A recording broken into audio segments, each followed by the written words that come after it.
নমস্কার বন্ধুরা, আমি পিঙ্কি বর্মন টুইন্সের আরেকটি ব্লগে আপনাদের প্রত্যেককেই স্বাগত। তো বন্ধুরা, আশা করছি যে যেখান থেকে আমার ব্লগটি দেখছেন আপনারা খুব ভালো আছেন এবং সুস্থ আছেন। আর আমি যেহেতু টুইন বেবিকে নিয়ে ব্লগটা করছি, তো একটু ওরা ডিস্টার্ব করবে, এটা কিন্তু আপনারা একটু অ্যাভয়েড করে যাবেন। তো বন্ধুরা, যেটা বলছিলাম যে যখন তো শীতকাল পড়েই গেছে, আর যেহেতু আমার টুইন বেবি সেজন্য কিন্তু এই শীতকালটাতে আমার আবার অনেক বেশি সতর্ক থাকতে হয়। কারণ একজনের যদি ঠান্ডা লেগে যায় অপরজনেরও ঠান্ডা লাগে। বাবা এদিকে আসো, হ্যাঁ আসো আসো আসো শোনা। তো তো আপেল দেখাচ্ছে আপনাদেরকে। তো ঠান্ডা যেহেতু লেগেই যায়, তো আগের মাসে যেহেতু আপনাদের সাথে তো শেয়ার করেছিলাম তুতেইকে নেবুলাইজেশন নিতে হয়েছে। তো সেজন্য তখন কিন্তু আমি ভীষণ পরিমাণে ভয়ে ছিলাম যে তানিয়াকেও নিতে হয় নাকি। তো তখন কিন্তু আমি ঘরোয়া কতগুলো রেমেডি ওদের মানে বিশেষ করে তানিয়ার উপরে অ্যাপ্লাই করেছিলাম। তারপরে কিন্তু তানিয়া অনেকটাই সর্দি থেকে রেহাই পেয়েছে। তো ভাবলাম আপনাদের সাথেও সেগুলো শেয়ার করি। তো আমি কিন্তু 3 ধরনের আজকে রেমেডি আপনাদের সাথে শেয়ার করব। আর এই রেমেডিগুলো কিন্তু অবশ্যই 1 বছরের উপরের বাচ্চাদেরই দেওয়া যাবে, 1 বছরের নিচে বাচ্চাদের দেওয়া যাবে না। তো বন্ধুরা, স্কিপ না করে আপনারা কিন্তু আমার ভিডিওটি দেখবেন। আশা করব মায়েদের ভীষণ কাজে লাগবে। কারণ দেখবেন সর্দি লেগে গেলে বাচ্চারা কিন্তু একদম মেডিসিন খেতে চায় না। মেডিসিন খাওয়াটা একটা মানে বাচ্চাকে খাওয়ানো মায়ের কাছে একটা কিন্তু যুদ্ধের সমান। হয়তো খাওয়ানোর পরে ওরা বমি করে দিল, তখন কিন্তু ওই মেডিসিন কোনো কাজই করে না। তাই যখন দেখবো যে হালকা নাক দিয়ে জল পড়ছে বা হাঁচি দিচ্ছে, তখন কিন্তু এই রেমেডিগুলো আপনারা অ্যাপ্লাই করবেন, দেখবেন ভীষণ কাজে দেবে। তো বন্ধুরা, আমি প্রথম রেমেডি তৈরি করার জন্য চলে এসেছি। আর প্রথম রেমেডি তৈরি করার জন্য লাগবে আমার তুলসী পাতা। তো বাড়িতে কিন্তু সবারই তুলসী গাছ থাকে। তো আমাদের বাড়ির তুলসী গাছ থেকে আমি 12টার মতো তুলসী পাতা তুলে নেব। তো তুলসী পাতা কিন্তু একটা মহা ঔষধ, কারণ তুলসী পাতা খেলে পরে কত যে রোগের থেকে আমরা মুক্তি পাই তা বলে বোঝানো যাবে না। তো তুলসী পাতা কিন্তু অ্যান্টিবডি প্রোডাকশনকে বাড়াতে সাহায্য করে, যে কোনো ধরনের ইনফেকশনকে কিন্তু কমাতেও সাহায্য করে। তাই বেবিদের সর্দি কাশি হলে কিন্তু এই রেমেডিটি অবশ্যই ট্রাই করবেন। তো দেখুন, যেহেতু আমি ডিরেক্ট তুলসী পাতা ব্যবহার করব, তো সেজন্য আমি খুব ভালোভাবে তুলসী পাতাটাকে ধুয়ে নিচ্ছি। তো এবার আমার তুলসী পাতা ধুয়ে নেওয়া হয়ে গেছে। আবার এর সাথে আমি দেব আদা আর তারপরে মধু। এখানে আদা আমি 2 টুকরোর মতো দিয়ে দেব। ছোট ছোট টুকরো করে নিয়েছি। বড় টুকরো 2 টুকরো, আর ছোট করে নিলে কিন্তু 4-5 টুকরো হবে। তো সেটা আমি আদা আর তুলসী পাতা খুব ভালোভাবে এবার থেতো করে নেব। আদাতে থাকে কিন্তু অ্যান্টি ইনফ্ল্যামেটরি প্রপার্টি, যা ন্যাসাল পেনকে রিলিফ করতে সাহায্য করে এবং কফকে অনেকটাই কিন্তু বেরিয়ে আসতে হেল্প করে। তো দেখুন, এখানে আদা তুলসী পাতা আমার থেতো করে নেওয়া হয়ে গেছে। এবার আমি একটা ছাঁকনির সাহায্যে ছেঁকে নিব। তারপর কিন্তু এর মধ্যে আমি বড় চামচের 1 চামচ মধু অ্যাড করব। আর মধু কিন্তু অবশ্যই আপনারা ভালো কোম্পানির ইউজ করবেন।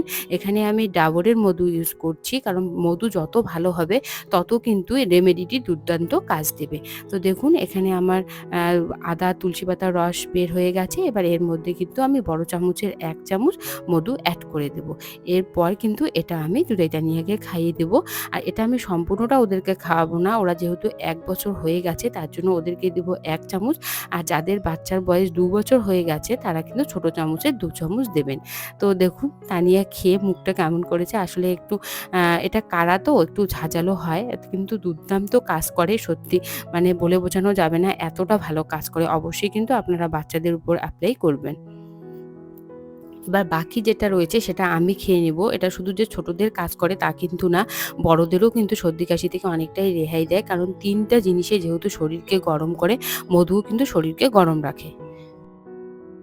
তো বন্ধুরা, এখানে আমি সেকেন্ড রেমেডি তৈরি করার জন্য চলে এসেছি। আর এখানে সেকেন্ড রেমেডির জন্য আমার লাগছে মধু, তার সাথে আদা আর গোলমরিচ। তো এখানে আমি আদা আর গোলমরিচটি খুব ভালোভাবে থেতো করে নেব। আপনারা বাচ্চাদের জন্য তৈরি করলে কিন্তু খুব কম পরিমাণে আদা দেবেন, আর গোলমরিচও কিন্তু 1টা থেকে 2টো দিবেন। যেহেতু এখানে আমি খাবো, আমার শাশুড়ি মাও খাবে, সেজন্য আমি একটু বেশি করে তৈরি করছি।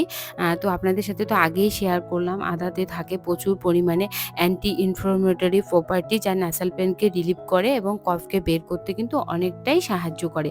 আর গোলমরিচের মধ্যেও কিন্তু প্রচুর পরিমাণে অ্যান্টি ইনফ্লামেটরি প্রপার্টিস থাকে, যা বিভিন্ন ধরনের ইনফেকশনকে মারতে সাহায্য করে। এছাড়াও যদি বুকে কোনো ধরনের কফ জমে থাকে সেটাও কিন্তু গলাতে সাহায্য করে।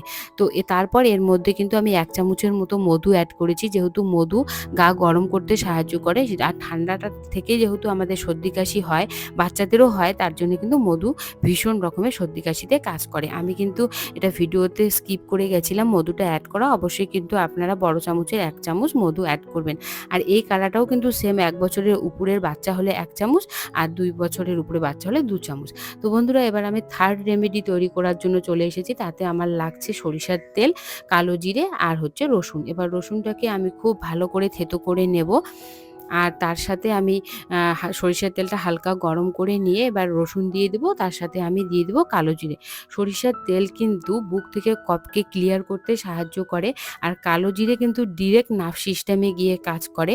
আর রসুন তো মানে কি বলবো, রসুনের গুণাগুণ বলে শেষ করা যাবে না, কারণ রসুন কফকে গলাতে সাহায্য করে। এছাড়াও শরীরে নানান ধরনের অসুস্থতাকে কিন্তু রসুন ফাইট করে। কারণ আমরা যদি বড়রাও যদি 1 কোয়া করে কাঁচা রসুন দিনে খাই, তাহলে কিন্তু আমরা অনেক ধরনের রোগ থেকে কিন্তু মুক্তি পাবো। তো বন্ধুরা, এই যে তেলটা আমি গরম করে নিয়েছি, এটা কিন্তু গরম গরমে লাগাতে হবে, ঠান্ডা হয়ে গেলে হবে না। তো আমি মামামের উপর অ্যাপ্লাই করছি, আর দেখুন আমি কিভাবে অ্যাপ্লাই করছি, এই যে এইভাবে। আর যেহেতু মামামকে আমি স্নান করিয়ে দেব, সেই জন্য কিন্তু খুব ভালোভাবে আমি তেলটা লাগিয়ে নেব। আর এটা আমি স্নানের আগে লাগাচ্ছি বলে খুব ভালো করে লাগাচ্ছি। আর আপনারা কিন্তু বাচ্চা যখন ঘুমোবে তখনও কিন্তু বুকে, পেটে, হাতে লাগিয়ে দিতে পারেন। তো দেখুন বন্ধুরা, আমি পিঠে, হাতে, পায়ে সব জায়গায় লাগিয়ে নিচ্ছি। আর আপনারা কিন্তু অবশ্যই রাত্রে করে বাচ্চার বুকে, বিশেষ করে বুকে আর হাতে, পায়ে লাগিয়ে নেবেন। হাতটা একটু অ্যাভয়েড করবেন, কারণ অনেক সময় হাতটা মুখে দেয়, তো সরিষার তেল পেটে যাওয়াটা ঠিক না। আর আগে কিন্তু আমি সুন্দর করে ওদেরকে মালিশ করিয়ে দিতাম, এখন যেহেতু বড় হয়ে গেছে তো ওই জন্য কিন্তু একদমই মালিশ নিতে চায় না। তো যতটুকু পারছি আমি ওকে করে দিচ্ছি। আর এই তেলটা কিন্তু একটু গরম গরমে লাগাবেন, কারণ গরম গরম না লাগালে কিন্তু এটার কোনো উপকারিতা থাকে না।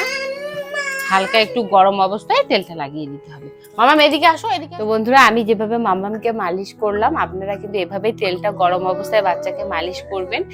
স্নানের আগে অবশ্যই করবেন। এছাড়াও যখন রাত্রে ঘুমাবে দেখবেন যে ওদের নাক দিয়ে জল পড়ছে বা ঠান্ডা ঠান্ডা যদি সর্দির কোনো ভাব লেগে থাকে, তো তখনই কিন্তু আপনারা এই তেলটা অ্যাপ্লাই করবেন। আর রাত্রে সারা রাত ধরে যদি ওরা তেল লাগিয়ে শোয়, তাহলে কিন্তু সকালবেলা দেখবেন অনেকটা ওরা সর্দি থেকে রেহাই পেয়েছে।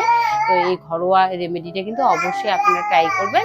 যাদের বাড়িতে 1 বছরের উপরের বাচ্চা রয়েছে তাদেরই করবেন, কারণ অনেক সময় হয় কি, তেল রাত্রেবেলা লাগিয়ে দিলে বাচ্চা মুখে লাগিয়ে নেয়, তারপরে কিন্তু সরিষার তেল পেটে যাওয়া কিন্তু একদমই বাচ্চার পক্ষে ভালো না। তো সেজন্য কিন্তু আমি বলবো যে 1 বছরের উপরে বাচ্চা হলে রাত্রে মালিশ করবেন, আর 1 বছরের নিচে বাচ্চা হলে স্নানের আগে মালিশ করবেন। সম্পূর্ণ তেলটা স্নানের পর তো ধুয়ে নেওয়াই হয়ে যাবে। তো এভাবে কিন্তু আপনারা অবশ্যই মালিশ করবেন, অনেক উপকৃত হবে বাচ্চারা।